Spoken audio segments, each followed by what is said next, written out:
second cutting bluegrass hay. It was a brome field, but this bluegrass come in. Fine wispy grass. This is second cutting. It's not a very palatable grass in second cutting hay when you bale it, but when you graze it, they just love it. But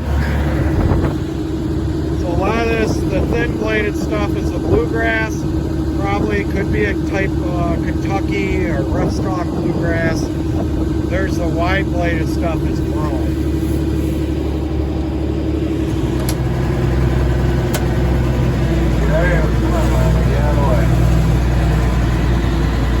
So Kentucky blue, it's a very important grazing grass. You don't need much of it in a hay field though. It's a good grazing grass because it supports intensive, very intensive close grazing. It has a grazing growth point very low to the ground. And if you bale it in first cutting, some of the taller bluegrasses, when they're heading out, before they turn brown, they make beautiful hay, great hay. But like that hay right there, it's second cutting. But if you sold that to a horse customer, it just doesn't have the palatability of that you'd like. I don't know, that fine wispy grass. In my taste testing of the bluegrass yesterday, it's got kind of a sharp, spindly texture with very little taste. So, but leads me to the grazing thing. So I've got a slope here that I don't graze much and get very little utilization out of. And basically because the grass just doesn't grow. It's an old gravel pit and it was reclaimed. And a lot of times they'll put a highway mix on here that's like creeping red fescue or bluegrass, very low growing, not a high volume producer grass. But you can see here, I turned them in here. They've been in here for a week. They graze the hell out of it. But you can really graze this stuff really short. And it's got like, bluegrass will have a boat tail, a bow of a boat tail tip of the leaf. That's one of the criteria for a bluegrass. And there's annuals and perennials. But I remember years ago being at a field day up at Michigan State at their dairy grazing at Kellogg Biological Center, and they were grazing bluegrass. It got no taller than this, and white clover, Dutch clover, okay? And that's what's preferable. If you graze a horse pasture really low, this is what naturally comes in, is this Dutch clover is the version of white clover that's like on your lawn, very short grazing.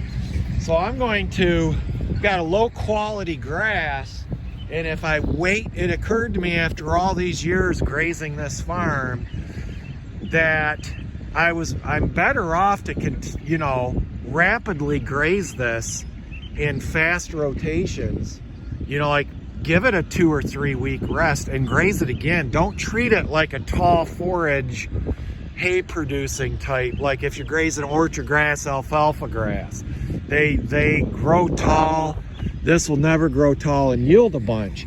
Because I remember that up at when I was at that dairy grazing research facility, they were grazing like every 10 days or something, right back on it. It looked like they were getting like no yield.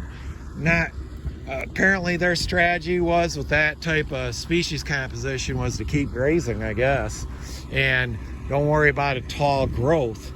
But they were getting high energetic yield out of it. Here's some of that right next to the manure here. Boy, that looks pretty good, don't it? So that's your blue, and I guess at this height, that's the height they start grazing. So never got to fencing these guys off. They overgrazed it, and then I'm like, well, hell, then I'll give it a week, put them back in here, because not ready to turn them out on pasture yet. So this is kind of a low, nothing lost here really grazing it like this. We'll see how this, when you inherit a bluegrass pasture,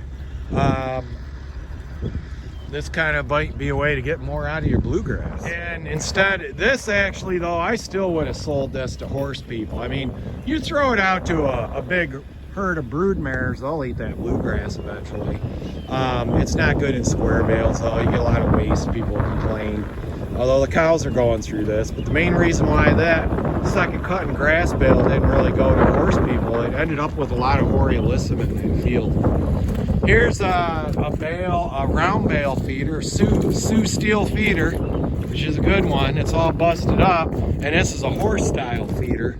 Horse style feeders got these stanchions where they stick their head in between them rather than underneath those bars. But this was all flimsy and busted, but I took a ratchet strap, tightened it up to hold it all kind of together in a circle. So sometimes I get free round bale feeders like this and repurpose them. You do got to be ready when you get bluegrass. If you see it coming in the spring in a field, you want to get it cut early. That'll be like your first field you want to get baled. You do not want bluegrass to get brown. It gets brown, makes the whole bale yellow, becomes completely unpalatable, And you know, for obvious reasons, I haven't got in here and improved this pasture because it's on a real rough slope. I can't drive in here. And that's what's happened. This autumn olive has taken over.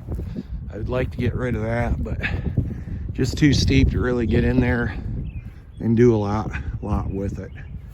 But you know, I'm gonna experiment with this, grazing it like this, more rapidly grazing it, rather than trying to treat it like this pasture over there is that's a regular pasture mix. That's alfalfa, orchard grass, clover over here.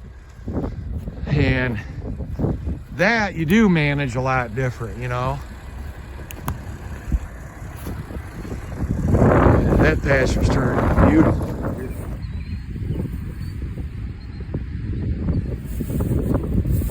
Orchard grass. Okay, right at the corner of the world famous GM Proving Grounds test track. Yeah, I thought this was interesting. Last October, before those birds migrated, I saw a bird stacking sticks on top of the telephone pole. And I said, well, that's silly. Boy, that bird's confused. What it was doing, it was starting to scout out a nest for the previous nesting season. So right here next to the road, there's osprey's nest in there. And that must be the hen. It's squeaking. Just thought it was pretty interesting.